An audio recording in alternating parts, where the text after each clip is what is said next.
Dilansir dari berita harian banten.viva.co.id, bahwa ulama Banten soroti materi komika Panji Pragiwaksono, dinilai lecehkan ibadah sholat dan picu konflik ormas. Gelombang kritik keras datang dari kalangan ulama dan pimpinan pesantren di Banten. Mereka menyoroti konten komedi Panji Pragiwaksono dalam serial Mens Rea yang dinilai melampaui batas etika. Materi tersebut dianggap mengandung unsur pelecehan terhadap ritual ibadah umat Islam dan berpotensi memicu provokasi antar organisasi kemasyarakatan. Sikap tegas itu disampaikan Ketua Dewan Pembina Majelis Pesantren Salafiyah, MPS, Banten, KH Matin Syarkowi, di hadapan para kiai dan tokoh pesantren.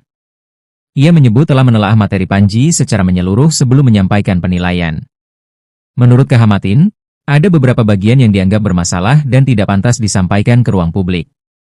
Salah satu yang paling disorot adalah analogi tentang syarat melamar pekerjaan di maskapai penerbangan yang dikaitkan dengan praktik sholat.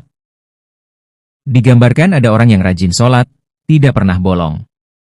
Lalu saat terjadi turbulensi, justru digambarkan mengajak salat safar dan ditertawakan. Narasi ini memberi kesan seolah orang yang taat beribadah tidak profesional, kata KH Matin saat memberikan keterangan di Joglo Waladun Soleh Kebun Kebangsaan, Walantaka, Kota Serang, Banten, Minggu, 11 Januari 2026. Ia menilai penggambaran tersebut tidak sekadar lelucon. Menurutnya, ada pesan yang berpotensi merendahkan nilai ibadah dan menempatkan ritual keagamaan sebagai bahan olok-olok. Padahal, ibadah bersifat sakral dan menjadi bagian penting dari keyakinan umat Islam. KH Matin menegaskan, ritual agama tidak layak dijadikan materi candaan, terlebih disampaikan dalam kemasan hiburan yang dikonsumsi publik secara luas. Ia khawatir narasi semacam itu dapat membentuk persepsi keliru di tengah masyarakat. Selain isu ibadah, ulama Banten juga menyoroti materi lain yang membahas persoalan pertambangan. Dalam bagian tersebut, Panji disebut membandingkan organisasi kemasyarakatan Islam dengan ormas non-Islam menggunakan pendekatan komedi. Perbandingan itu dijadikan bahan tertawaan. Ada kesan penggiringan opini tentang baik dan buruk yang diarahkan ke kelompok tertentu. Ini mengandung unsur provokasi, ujar KH Matin. Ia menambahkan, persoalan menjadi semakin sensitif ketika dalam konteks tambang.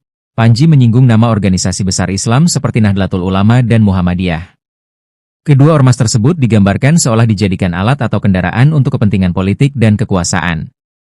Tuduhan seperti itu tidak bisa dianggap sepele. Nahdlatul Ulama dan Muhammadiyah memiliki sejarah panjang dan kontribusi besar bagi bangsa ini.